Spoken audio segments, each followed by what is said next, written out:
Good afternoon students. आज आप लोग को हिस्ट्री में सेकंड चैप्टर चालू करेंगे।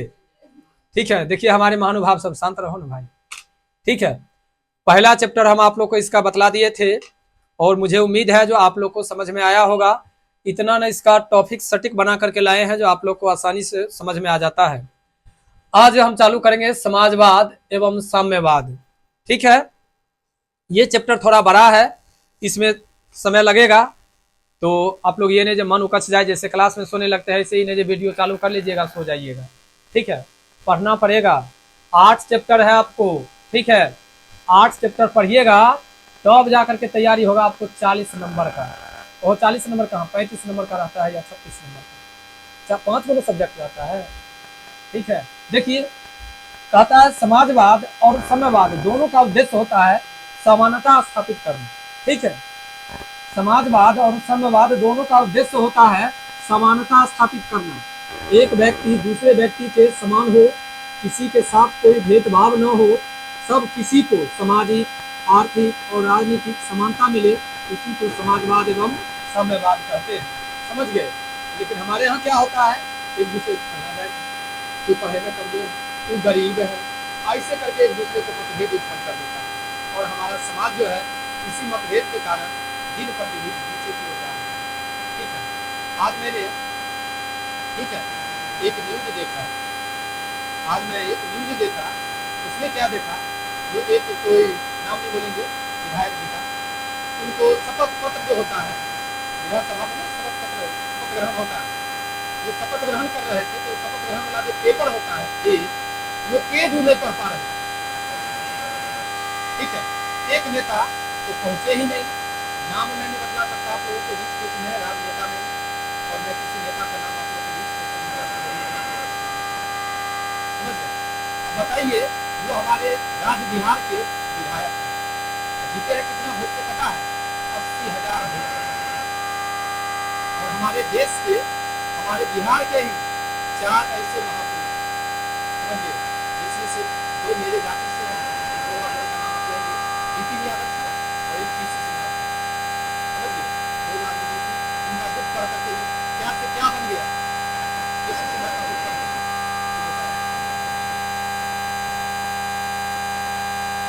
बताइए। इसमें इसमें देश में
खूनी रविवार के बाद अब आप लोग को चालू होता है अक्टूबर क्रांति।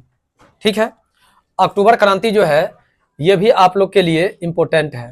वैसे आपको बतला दूं, 4-5 क्वेश्चन ऐसा क्वेश्चन आपको हिस्ट्री में देखने के लिए मिलेगा जो इंपॉर्टेंट क्वेश्चन है।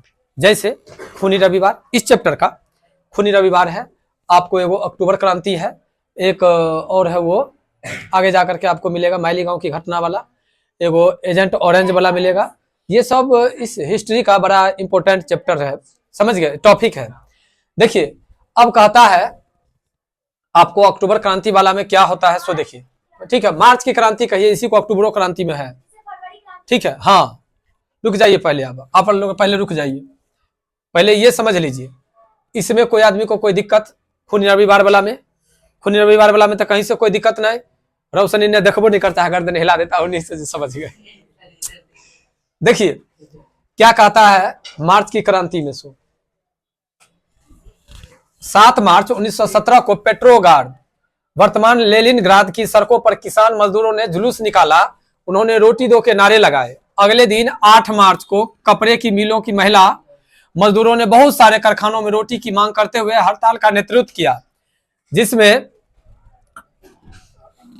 अन्य मजदूर भी शामिल थे। केवल ये महिला मजदूर जो थी कपड़ा वाला वही नहीं, इसके अलावा और भी मजदूर शामिल थी। जुलूस में लाल झंडों की भरमार थी। जब सेना की एक टुकड़ी से भीड़ पर गोली चलाने के लिए कहा गया तो उसने भी विद्रोह कर दिया। सैनिकों का विद्रोह बढ़ता गया, अतः विवश होकर के 12 मार्च 1917 को जार ने गद्दी त्याग दी। जार की गद्दी त्यागने से एक और आप लोग जानते होंगे, खूनी रविवार में भी यही बात हुई थी। खूनी रविवार में भी जब जो रोटी दो का नारा लगाते हुए जा रहे थे तो जार की सेना ने यानी जार के लोगों ने इस पर निहत्था पर गोली चला दिया था। लेकिन गोली चलाने के बाद मार्च 1917 7 मार्च 1917 ईस्वी को फिर लोगों में कौन, किसान, और किसान के साथ साथ कपड़ा मिल में जो काम कर रही थी महिला, वो महिला और इसके अलावा और भी मजदूर मिलकर के इसका विद्रोह करने लगे। किस पर? वो जो मजदूर जा रहे थे, मतलब नारा लगाते हुए, जो मुझे रोटी दो का नारा लगाते हुए जा रहे थे, और उस पर जार ने गोली चलवा दी थी, इसलिए उसका विद्रोह किया। और जब विद्रोह पर फिर ने जार ने कहा गोली चलाओ, तो गोली चलाने वाला यानी बंदूक वाला जो पुलिस था, वो पुलिस भी बंदूक चलाने से मना कर दिया। जब मना कर दिया तब विवश होकर के 12 मार्च 1917 ईस्वी को जार ने क्या कर दिया, गद्दी त्याग दिया। कहता है इस तरह से रोमनोव वंश का निरंकुश जारशाही का अंत हो गया। 15 मार्च को बुजुर्गा सरकार का गठन हो गया। कौन चीज?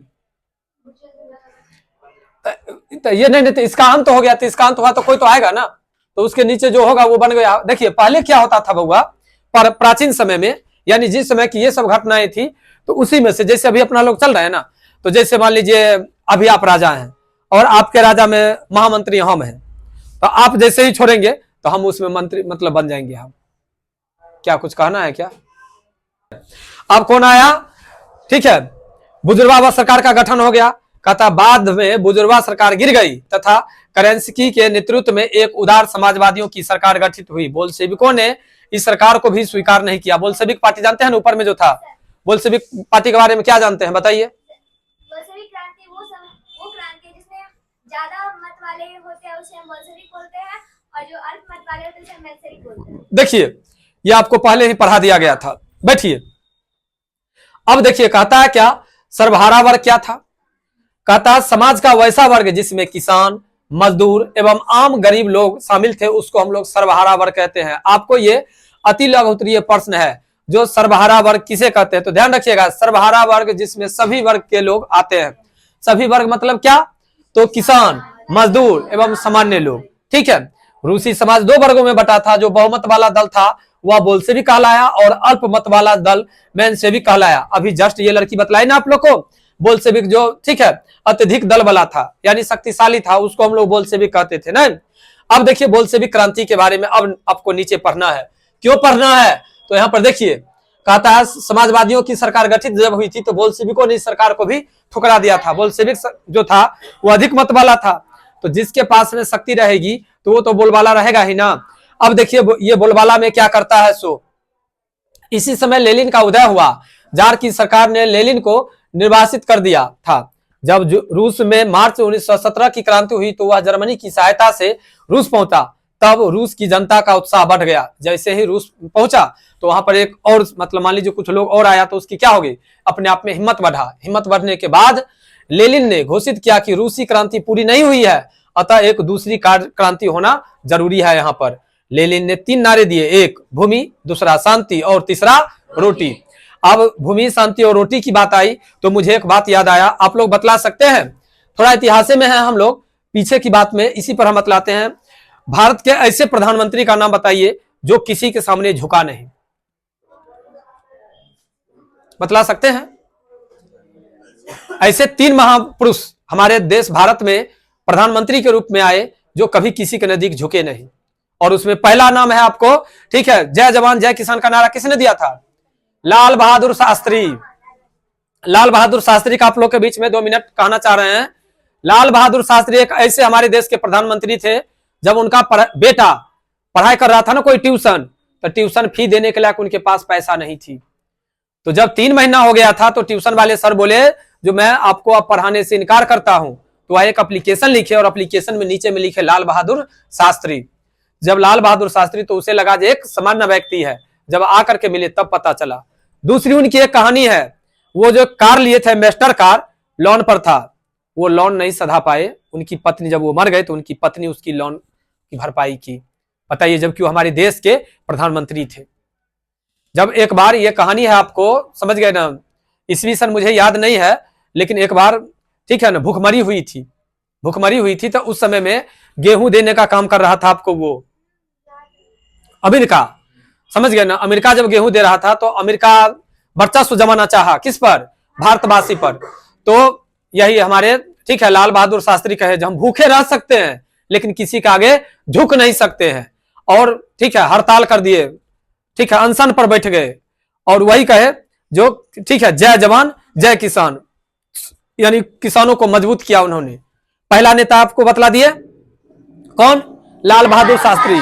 दूसरा हमारे देश के थे श्री अटल बिहारी वाजपेयी, वे भी नहीं झुके, जब वो उनकी सरकार थी तो वो भी नहीं झुके। और तीसरा भी अपन यहाँ है, पता है ना कौन? हाँ, हमारे मोदी जी, ये भी नहीं झुके। सिंदूर घटना जो हुआ था उसमें कहा था ना, हाँ, ऑपरेशन सिंदूर में अमेरिका कहा था शांत करने के लिए, तो घूस करके मारे थे पाकिस्तानी को, ठीक है। इसलिए याद रखिएगा, अगर जब बात आएगी अगर इतिहास की, तो 3 हमारे ऐसे नेता, मतलब प्रधानमंत्री आए जो कभी किसी के नजदीक झुके नहीं। लाख मान लीजिए अगर ग्रोथ कर रही है हमारी देश, तो ऑटोमेटिक है जो इकोनॉमिक्स खराब होगी। जैसे अभी आपको हम बतला रहे हैं, विद्यार्थी कम हो जाएगा कोचिंग में, विद्यार्थी अगर कम हो जाता है और जिस फैसिलिटी से हमारी संस्था आगे जा रही है तो ऑटोमेटिक है खर्चा बढ़ेगा। तो वही बात है, तो लोग जो विपक्षी होते हैं ना, वो कहते हैं जो ये ऐसे किए वैसे किए, ये नहीं मानिएगा, ठीक है। उसी प्रकार से यहाँ पर आपको एक लेनिन का था, भूमि, शांति और रोटी। लेनिन ने बल प्रयोग द्वारा करेंसी की सरकार को उलट देने का निश्चय किया। सेना और जनता दोनों ने मिलकर के उसका साथ दिया था, क्योंकि करेंसी की आपको पता है किसका समर्थक में था? जार के समर्थक में था, समझ गए ना। तो चूंकि जार तो निहत्था पर शासन करता था, निहत्था की संपत्ति को हड़पना चाहता था, उस पर क्रूर अत्याचार करता था, तो क्या लेनिन उसको मानता? नहीं ना मानता। वही काम किया। आगे कहता है क्या? 7 नवंबर 1917 को बोल्शेविकों ने पेट्रोग्राद के रेलवे स्टेशन, बैंक, डाकघर, टेलीफोन केंद्र, कचहरी तथा अन्य सरकारी भवनों पर अधिकार कर लिया। करेंसी रूस छोड़ करके भाग गया। इस प्रकार रूस की महान बोल्शेविक क्रांति, इसे ही अक्टूबर की क्रांति भी कहते हैं, संपन्न हो गई। जैसे ही करेंसी भागा और अक्टूबर क्रांति संपन्न हो गई। अब समझ में आ गया बउआ? जो ये जो नवंबर की क्रांति है यानी मार्च क्रांति, वो सब किसका दिन था? अक्टूबर क्रांति का। एक तरह से क्लियर हो गया ना बाबू? आगे चलते हैं।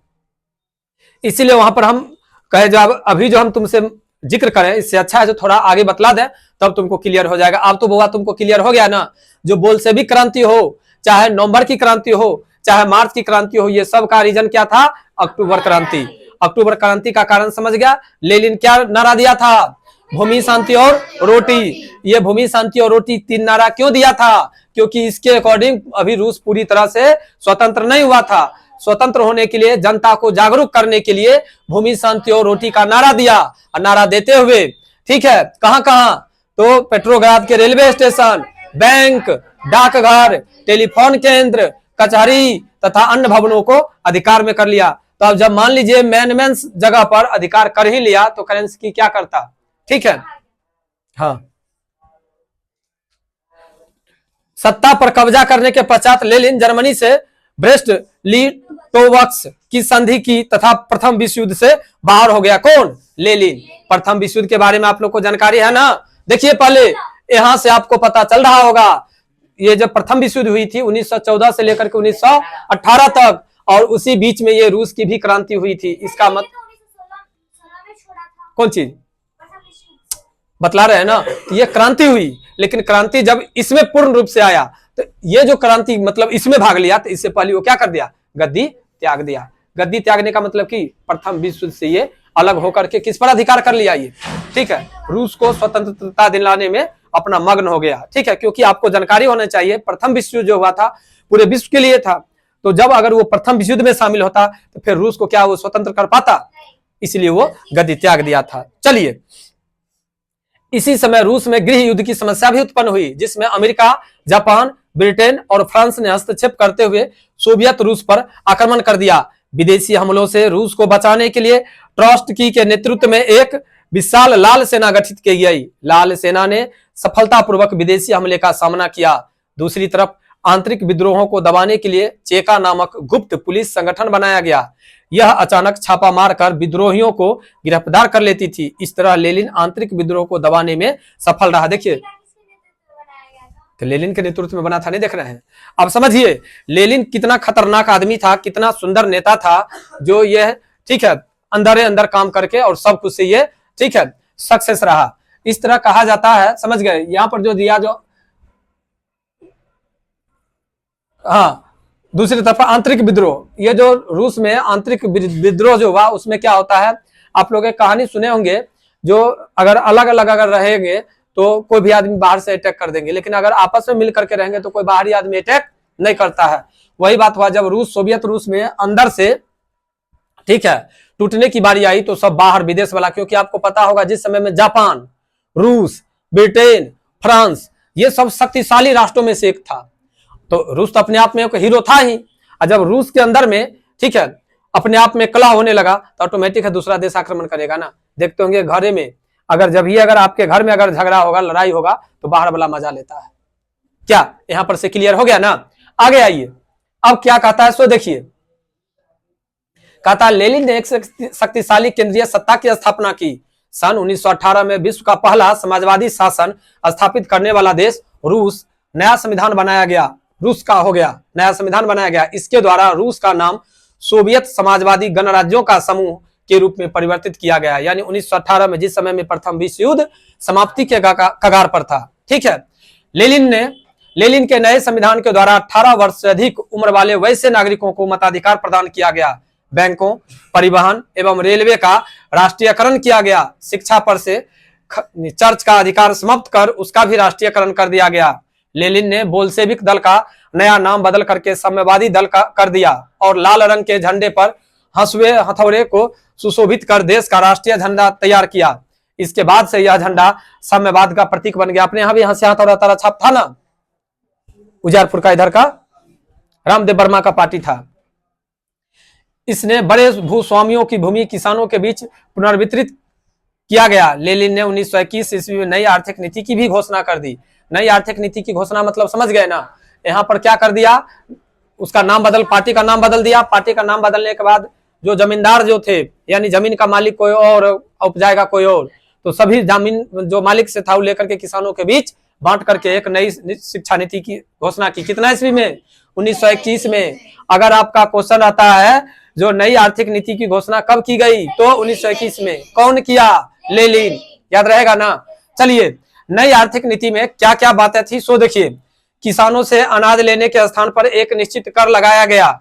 बचा हुआ अनाज किसान का था और वह इसका मनचाहा इस्तेमाल कर सकता है। पहले क्या होता था आप लोग जानते होंगे, किसान केवल खेती करता था, किसान का काम था केवल खेती करना, खेत का मालिक कोई और था। जब पूरा उपज हो जाता था तो मालिक अपना आ करके उसमें से 2 किलो, 5 किलो, 10 किलो, 50 किलो या जो उठा करके दे देता था किसान को, उसी का मालिक किसान होता था। और पूरे अनाज का मालिक कौन होता था? जमींदार। तो जमींदार का तो अब रहा नहीं जमीन, और कर के रूप में अब अनाज नहीं पड़ेगा, अब टैक्स देगा, अभी भी चल रहा है ना टैक्स। यद्यपि यह सिद्धांत कायम रखा गया कि जमीन राज्य की है, फिर भी व्यवहार में जमीन अब किसका रहेगा? किसान का रहेगा। 20 से कम कर्मचारी वाले उद्योगों को व्यक्तिगत रूप से चलाने का अधिकार दिया गया। उद्योगों का भी केंद्रीकरण कर दिया गया। निर्णय और क्रियान्वयन के बारे में विभिन्न इकाइयों को काफी छूट दी गई। विदेशी पूंजी भी सीमित तौर पर आमंत्रित किए गए। व्यक्तिगत संपत्ति और जीवन की बीमा भी राजकीय एजेंसी द्वारा शुरू किया गया। विभिन्न स्तरों पर बैंक खोले गए। ट्रेड यूनियन की अनिवार्य सदस्यता समाप्त कर दी गई। देखिए, कहने का मेरा मतलब यहां पर के लिए चलिए तो लेनिन की जितनी भी नीति थी, नई आर्थिक नीति, सब कामयाब था। ये किसानों की प्रोत्साहन के लिए ही नहीं, किसानों के विकास के साथ साथ समाज, देश, सबके विकास की भावना इसमें पनप रही है कि नहीं? देखिए थोड़ा और देखिए क्या कहता है 1900। अब है स्टालिन, लेनिन की बात समाप्त। अब किसकी बारी आ रही है? स्टालिन की। कहता है 1924 में जब लेनिन की मृत्यु हुई, कितना में मृत्यु होती है? 1924 में। और वह नई आर्थिक नीति कब लागू किया? 21 में लागू किया, 21 में। और बेचारा 3 साल के बाद कितना में? 24 में मर जाता है। उस उत्तराधिकारी की समस्या खड़ी हुई। भाई अब उत्तराधिकारी कौन बनेगा? जैसे बउआ अभी तुम्हारा क्वेश्चन हो रहा है बार बार, जो किसके नेतृत्व में? तो अब देखो यहाँ पर तो लेनिन मर गया। अब जब लेनिन मर गया तो लेनिन का उत्तराधिकारी कोई तो होगा, कोई तो बनेगा। तो कहता है विभिन्न समूहों और अलग अलग नेताओं के बीच सत्ता के लिए, ठीक है, सत्ता तो समझिए रहे हैं कितने मारपीट होगा सत्ता के लिए। देखिए आगे, गंभीर संघर्ष चल रहे थे। इस संघर्ष में स्टालिन की विजय हुई। 1929 ईस्वी में ट्रास्टकी को निर्वाचित कर दिया गया। 1930 के दशक में लगभग वे सभी नेता खत्म कर दिए गए जिन्होंने क्रांति में और उसके बाद महत्वपूर्ण भूमिका निभाई थी। राजनीतिक लोकतंत्र तथा भाषण और प्रेस की स्वतंत्रता स्टालिन द्वारा नष्ट हो गई। पार्टी के अंदर भी मतभेदों को बर्दाश्त नहीं किया जाता था। स्टालिन कम्युनिस्ट पार्टी का महासचिव था और 1953 में अपनी मृत्यु तक तानाशाही का व्यवहार करता रहा। कौन? स्टालिन। अर्थात कह सकते हैं हम, जो लेनिन के बाद कौन बना? स्टालिन। कह सकते हैं ना। और इसकी मृत्यु कब हुई? 1953 में। लेनिन की मृत्यु कब हुई? याद रहेगा ना। लेनिन नई आर्थिक नीति कब लागू किया? नई आर्थिक नीति लागू करने वाला। नई आर्थिक नीति के अंतर्गत क्या मुख्य टॉपिक थी? जमीन सरकार की रहेगी, राज्य सरकार की रहेगी, लेकिन उसका मालिक अब अन्न के बदले में कर दिया जाएगा। अन्न का मालिक खुद रहेगा किसान, जो उसका मर्जी है वो कर सकता है, इत्यादि। कोई दिक्कत? आगे आइए। अब रूसी क्रांति का प्रभाव क्या क्या होता है सो देखिए। इस क्रांति के पश्चात श्रमिक अथवा सर्वहारा वर्ग की सत्ता रूस में स्थापित हो गई तथा इनमें अन्य देशों में भी आंदोलन को प्रोत्साहन दिया। जब क्रांति सही हो, जब क्रांति यानी आंदोलन एक सही राह पे चले तो सब लोग उसका साथ देते हैं। अब सर्वहारा वर्ग मतलब समझ गए थे ना, ऊपर में पढ़ने के लिए मिला था ना, सभी वर्ग मतलब क्या? किसान, मजदूर और आम लोग। जब उसी के हाथ में अगर सत्ता को दे दिया जाए तो ऑटोमेटिक विकास करेगा। तो विकास क्या कहता है? इसके पश्चात श्रमिक अथवा सर्वहारा वर्ग सत्ता रूस में स्थापित हो गई तथा इनमें अन्य देशों में भी आंदोलन को प्रोत्साहन दिया। रूसी क्रांति के बाद विश्व विचारधारा के स्तर पर 2 खेमों में विभाजित हो गई, एक साम्यवादी विश्व और एक दूसरा पूंजीवादी विश्व। इसके पश्चात यूरोप भी 2 भागों में विभाजित हो गई, पूर्वी यूरोप एवं पश्चिमी यूरोप। धर्म सुधार आंदोलन के पश्चात और साम्यवादी क्रांति से पहले यूरोप में वैचारिक आधार पर इस तरह का विभाजन नहीं देखा गया था, लेकिन जब रूसी क्रांति 2 भाग में बट गई तो यूरोप को भी 2 भागों में बांट दिया गया। रूस 2 भाग में कौन कौन बटा? साम्यवादी और पूंजीवादी। और यूरोप कितने भाग में बटा? 2, पूर्वी और पश्चिमी यूरोप। चलिए बहुत अच्छा, ऐसे ही आप लोग याद रखिएगा बउआ। थ्योरी का भी आपको तैयारी हो जाएगा, और जब थ्योरी का तैयारी हो जाएगा तो आप लोग, माता रानी का आशीर्वाद हुआ, बहुत अच्छा आप लोग मार्क्स लाएंगे। ठीक है, थ्योरी के साथ साथ ऑब्जेक्टिव में। ठीक है, देखिए द्वितीय विश्व युद्ध के पश्चात पूंजीवाद विश्व और सोवियत रूस के बीच शीत युद्ध की शुरुआत हुई। शीत युद्ध मतलब समझते हैं? युद्ध हुआ तो शीत युद्ध में होता क्या है? क्या होता है? एक दूसरे पे आरोप लगाया जाता है। आरोप लगाया जाता है, बंदूक नहीं चलाया जाता है, केवल आरोप लगाया जाता है। समझ गए? अस्त्र शस्त्र नहीं उठाया जाता है, केवल वाक युद्ध कहिए। ठीक है, शीत युद्ध का मतलब वाक युद्ध, केवल एक दूसरे को बदनाम करना, ऐसे कहिए। ठीक है, बैठिए, बहुत अच्छा। और आगामी 4 दशकों तक दोनों खेमों के बीच शस्त्रों की होड़ चलती रही। शस्त्र मतलब समझते हैं ना? बंदूक, पिस्तौल, भाला, बर्छी, शस्त्र। रूसी क्रांति के पश्चात आर्थिक आयोजन के रूप में एक नवीन आर्थिक मॉडल आया। आगे पूंजीवादी देशों ने भी परिवर्तित रूप से इस मॉडल को अपना लिया। इस प्रकार स्वयं पूंजीवाद के चरित्र में भी परिवर्तन आया। जो पहले घमंड दिखलाता था पूंजीवाद, जो हम पैसा वाला है, सीना चौड़ा करता था, अब उसमें भी परिवर्तन आया। देखिए, परिवर्तन का सबसे बड़ा जड़ है विद्या। अब यहाँ पर विद्या की बात में भी आप लोग को कहते हैं, इसमें आपको बुआ कह रहे हैं, आप ही समझिएगा, इसमें सीरियसली बात ये कह रहे हैं। विद्या का मतलब ये नहीं होता है जो आप सुना देते हैं। कल आप लोग को हम स्टेटस में लगाए हुए थे, विद्या का मतलब वो बोलना भी होता है। ठीक है, अगर आपको बोलने का तरीका सही नहीं है, बात करने का तरीका सही नहीं है, टीचर के बीच कैसे हम पेश हों, समाज में कैसे पेश हों, अपने मम्मी पापा के बीच कैसे पेश हों, अपने से छोटे भाई बहन के बीच कैसे पेश हों, अगर ये चीज का भी अगर आपके पास नॉलेज नहीं है तो आप मूर्ख के ही समान है। ये बात भी समझिएगा। समझ गए? जैसे कोई आदमी ने कहा देता उसमें ज्ञान की कमी थी, जी नहीं, ज्ञान की कमी नहीं होती है। कभी कभी लोगों को अपना एक नहीं कहता अंदर से अहम, वो भी हो जाता है। जैसे यहाँ पर देखिए, पूंजीवादी के पास में क्या होता है, जो पूंजी का घमंड रहता है, लेकिन जैसे ही शिक्षा आई, जब लोगों के बीच में देखा, कुछ लोगों के बीच में परिवर्तन होते हुए, तो इन्होंने भी अपना परिवर्तन किया। कहता क्या, इस क्रांति की सफलता ने एशिया और अफ्रीका में उपनिवेश मुक्ति को भी प्रोत्साहन दिया, क्योंकि सोवियत रूस की साम्यवादी सरकार ने एशिया और अफ्रीका के देशों में होने वाले राष्ट्रीय आंदोलन को वैचारिक समर्थन प्रदान किया। अब है आपको शीत युद्ध। देखिए, यह एक वैचारिक युद्ध था जिसमें पूंजीवादी गुट का नेता संयुक्त अमेरिका तथा साम्यवादी गुट का नेता सोवियत संघ रूस था। समझ गया? इसी दोनों के बीच में एक दूसरे पर ब्लेम लगाया जाता था। ठीक है, बदनाम किया जा रहा था। अब देखिए बउआ, क्वेश्चन चालू होता है जो पूंजीवाद क्या है, दूसरा चालू होता है जो खूनी रविवार क्या है। अगर जरा सोचिए, आप लोग अगर मन से अगर देखे होंगे, ठीक है, थ्योरी को, तो कहीं से अक्टूबर क्रांति क्या है, सर्वहारा वर्ग क्या है, क्रांति से पूर्व रूसी किसानों की स्थिति क्या थी, देख रहे हैं ना। अब है लघुत्तरीय प्रश्न, रूसी क्रांति के किन्हीं दो कारणों का वर्णन करें। ठीक है, देखिए यहाँ पर है क्वेश्चन आपको, रूसीकरण की नीति क्रांति हेतु कहां तक उत्तरदायी है। अब है आपका क्वेश्चन, साम्यवादी एक नई आर्थिक एवं सामाजिक व्यवस्था थी, कैसे?